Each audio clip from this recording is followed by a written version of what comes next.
जी हाँ दोस्तों, तो आज की इस वीडियो में आपका स्वागत है। और आज की इस वीडियो में हम जानेंगे कि भारत के जितने भी पड़ोसी देश हैं, साउथ एशिया के जितने भी कंट्री है, वो सारे अनस्टेबल क्यों हैं। और भारत के जितने भी पड़ोसी हैं उसमें सबसे ज़्यादा अनस्टेबल अफ़गानिस्तान, म्यांमार और श्रीलंका है। और आखिर इन सभी के पीछे का कारण क्या है, चलिए हम स्टार्ट करते हैं।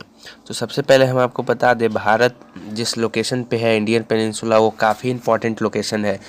यहाँ पे काफ़ी सारी वैश्विक शक्तियाँ अपना वर्चस्व स्थापित करने के लिए वर्षों से संघर्ष कर रही है।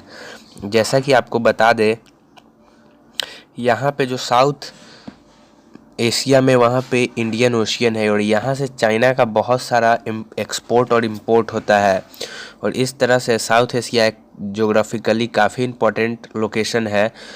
इसीलिए यहाँ पे अमेरिका, रशिया और चाइना जैसा बड़ा कंट्रीज इस पे अपना इन्फ्लुएंस डालना चाहता है। और इसी के कारण इस रीजन में आज अशांति और अनस्टेबिलिटी जैसा माहौल बना हुआ है। तो चलिए हम स्टार्ट करते हैं। तो इसमें जो सबसे पहला कंट्री आता है भारत के पड़ोसी में, वो आता है अफ़गानिस्तान।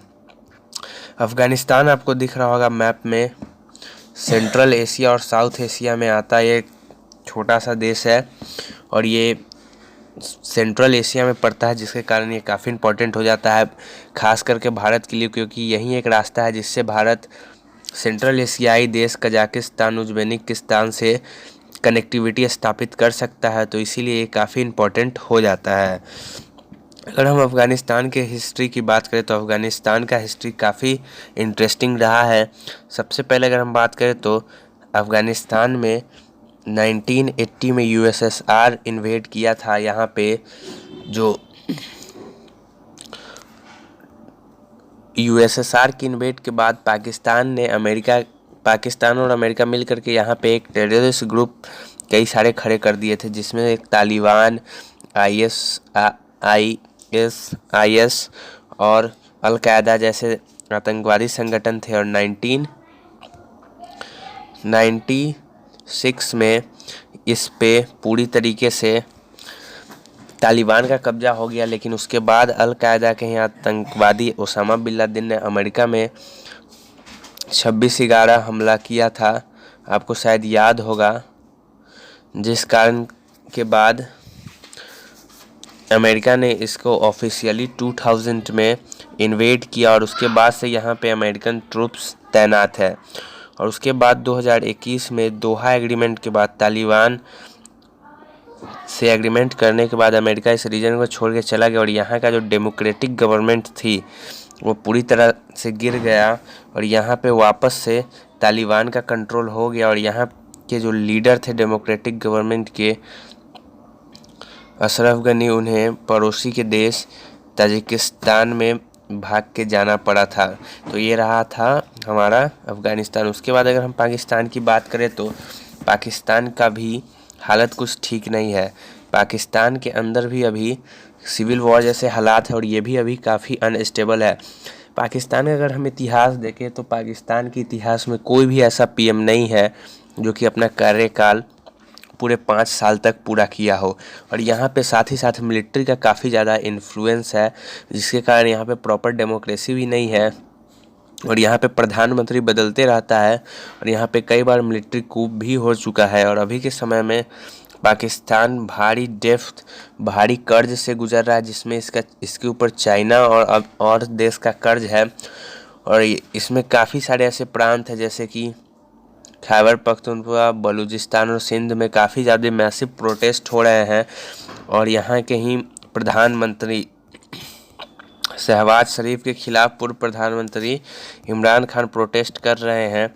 और यहाँ का भी जो पॉलिटिकल स्टेबिलिटी है वो बिल्कुल ख़त्म है। और यहाँ पे भी ये कंट्री भी काफ़ी ज़्यादा अनस्टेबल है और भारत से इसका दुश्मनी है, जो कि सभी जानता है। और उसके बाद यहाँ पे जो मिलिट्री है उसका काफ़ी ज़्यादा इन्फ्लुएंस रहता है यहाँ के गवर्नमेंट को। और एक तरह से कहे तो यहाँ का मिलिट्री ही इसे चलाता है। तो इस तरह से पाकिस्तान भी अभी काफ़ी अनस्टेबल है इस रीजन में। उसके बाद इस पे चाइना का भी काफ़ी ज़्यादा इन्फ्लुएंस है, जिसके कारण यहाँ से CPEC का भी चाइना हिस्सा बन चुका है, जिसमें यहाँ के बलूचिस्तान के ग्वादर से चाइना एक ब्रिज बना रहा है, एक लाइन बना रहा है, रोडवे।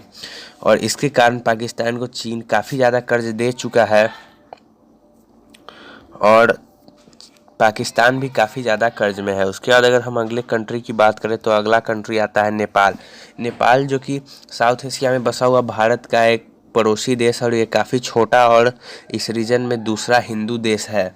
और इसके बाद अगर इसके अनस्टेबिलिटी की बात करें तो यहाँ के जो पहले के प्रधानमंत्री थे केपी शर्मा ओली, वो चीन से कुछ ज़्यादा ही लगाव करते थे और वो कम्युनिस्ट पार्टी माओइस्ट सेंटर से आते थे और उसी के साथ इनका गवर्नमेंट था। और उन्होंने भारत के साथ जब उनका सरकार बना तो लिपू लेक को लेकर के एक विवाद हुआ था, आपको याद होगा 2020 में, जो कि इंटरनली चाइना द्वारा क्रिएटेड था और चाइना का इन्फ्लुएंस नेपाल पे है। और नेपाल भी जो है CPEC और BRI का मेंबर बन चुका है और belt and road initiative project है उसमें भी अब नेपाल भी शामिल हो गया है और उसका हिस्सा बन चुका है। और नेपाल के जो अभी करेंट के प्राइम मिनिस्टर है शेर बहादुर देउवा, उनका स्टैंड भारत के साथ न्यूट्रल रहा है। लेकिन इसके जो पूर्व प्रधानमंत्री थे केपी शर्मा ओली, वो काफ़ी ज़्यादा चीन के करीब थे, जिसके कारण भारत और नेपाल का संबंध काफ़ी ज़्यादा बिगड़ गया था। और नेपाल का इकॉनमी का 80% जो ट्रेड है वो भारत से होता था और भारत उसका काफ़ी बड़ा ट्रेड पार्टनर था। इन सभी के बावजूद भी वो भारत का विरोध करने लगा, जिससे वहाँ पे पॉलिटिकली तो हुआ ही और साथ ही साथ वहाँ के लोगों में भी भारत के खिलाफ आक्रोश भर दिया गया, जिसके कारण ये देश भी अभी काफ़ी अनस्टेबल है और इसका जो इकॉनमी है वो भी काफ़ी बुरे दौर से गुजर रहा है और इस पर भी काफ़ी ज़्यादा कर्ज है। उसके बाद अगर हम अगले पड़ोसी देश की बात करें तो वो आता है बांग्लादेश। बांग्लादेश जो कि 1971 में भारत की ही मदद से बना था और बनने के बाद ही यहाँ पे मिलिट्री कूप हो गया, जिसमें यहाँ के जो प्रेसिडेंट थे मुजीबुर रहमान, उनके परिवार का हत्या कर दिया गया था। याद होगा आपको, मैसिव हत्या हुआ था और बांग्लादेश में मिलिट्री कू हुआ था और इसी मिलिट्री कूप के कारण पूरा बांग्लादेश जो है अनस्टेबल हो गया। और उसके बाद फिर यहाँ से डेमोक्रेटिक गवर्नमेंट का एस्टेब्लिशमेंट हुआ और आज के दिन ही मुजीबुर रहमान की जो बेटी बच गई थी शेख हसीना, वो यहाँ की प्रधानमंत्री है। और अभी यहाँ पे हालात तो ठीक है लेकिन इसकी जो इकॉनमी है वो धीरे धीरे गिर रही है और यहाँ पे कट्टरपंथी संगठन जन्म ले रहा है, जिसके कारण इस देश के सिक्योरिटी के लिए काफ़ी ज़्यादा खतरा है और यहाँ पे भी काफ़ी अनस्टेबिलिटी बनती हुई दिख रही है। तो इस देश का भी हालत कुछ सही नहीं है।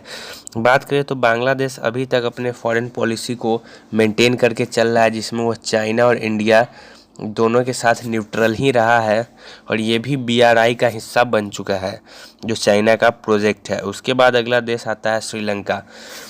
बीते दिन श्रीलंका में काफ़ी मैसिव प्रोटेस्ट हुआ था, आप देखे होंगे। यहाँ के जो राष्ट्रपति थे उनके गलत पॉलिसीज़ के कारण यहाँ के लोगों ने काफ़ी ज़्यादा प्रोटेस्ट किया था और इस प्रोटेस्ट के बाद ही यहाँ के राष्ट्रपति को देश छोड़ के जाना पड़ा था। और क्योंकि श्रीलंका में काफ़ी ज़्यादा कर्ज के तले दबा हुआ है और चीन का इस पे काफ़ी ज़्यादा कर्ज है और साथ ही साथ ये चीन के इन्फ्लुएंस में काफ़ी ज़्यादा है ये देश। और यहाँ पे जो पॉलिसीज़ थी, यहाँ के जो प्रेसिडेंट थे वो काफ़ी गलत ला रहे थे, इसी के कारण यहाँ पे मैसिव प्रोटेस्ट हुआ और प्रेसिडेंट को आखिरकार देश छोड़ के भागना पड़ा। वो पहले मालदीव्स और फिर सिंगापुर चले गए।